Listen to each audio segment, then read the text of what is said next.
بينما النبي محمد صلى الله عليه وسلم في الطواف إذ سمع أعرابيا يقول يا كريم، فقال النبي صلى الله عليه وسلم خلفه يا كريم، فمضى الأعرابي إلى جهة الميزاب وقال يا كريم، فقال النبي صلى الله عليه وسلم خلفه يا كريم، فالتفت الأعرابي إلى النبي صلى الله عليه وسلم وقال يا صبيح الوجه يا رشيق القد، أتهزأ بي لكوني أعرابيا؟ والله لولا صباحة وجهك ورشاقة قدك لشكوتكم إلى حبيبي محمد صلى الله عليه وسلم. تبسم النبي صلى الله عليه وسلم وقال أما تعرف نبيك يا أخ العرب؟ قال الأعرابي لا. قال النبي صلى الله عليه وسلم فما إيمانك به؟ قال آمنت بنبوته ولم أره، وصدقت برسالته ولم ألقه. قال النبي صلى الله عليه وسلم يا أعرابي اعلم أني نبيك في الدنيا وشفيعك في الآخرة.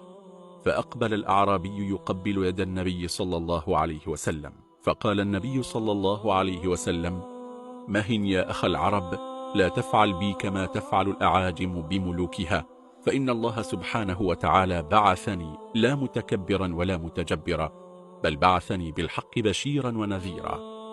فهبط جبريل على النبي صلى الله عليه وسلم وقال له يا محمد السلام يقرئك السلام، ويخصك بالتحية والإكرام، ويقول لك قل للأعرابي لا يغرنه حلمنا ولا كرمنا، فغدا نحاسبه على القليل والكثير والفتيل والقطمير.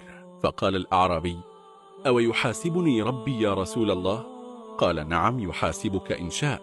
فقال الأعرابي وعزته وجلاله إن حاسبني لأحاسبنه. فقال النبي صلى الله عليه وسلم وعلى ماذا تحاسب ربك يا أخ العرب؟